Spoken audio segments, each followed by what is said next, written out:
interesting because this is Kim's first trip overseas. After 4 years ago, he actually met with Putin. What's on the agenda this time? Well, the agenda will probably focus on arms talks.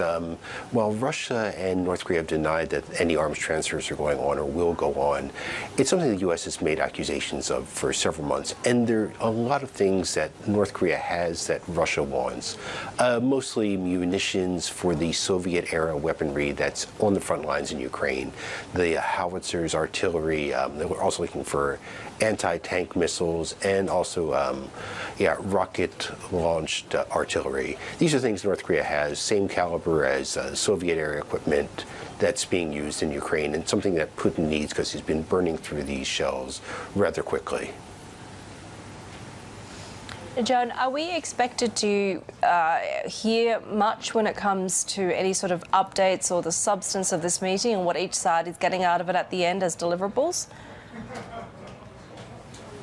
I don't think that we're actually going to hear all that much because we're talking about two countries, Russia and North Korea, that have very heavily controlled media.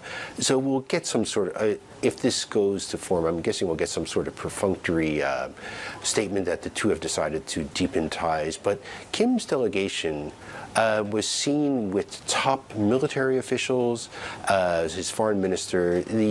His state media released some photos of his departure. So we can see that the people he's taking with him are involved in weapons and armaments. So this may be a focus of the discussions, but what actually comes out of these two countries in terms of statements will probably be not that explicit or heavy on details.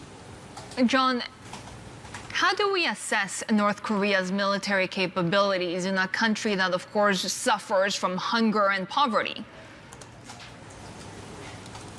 I think you have to look at North Korea's capabilities in terms of what it can, the numbers that it has. It has enormous supplies of artillery shells.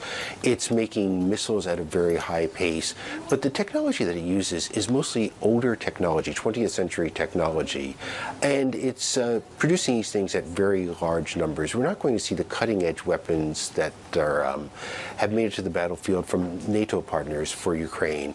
North Korea just doesn't have the technology, the semiconductor capability to make the weapons that are at the higher end.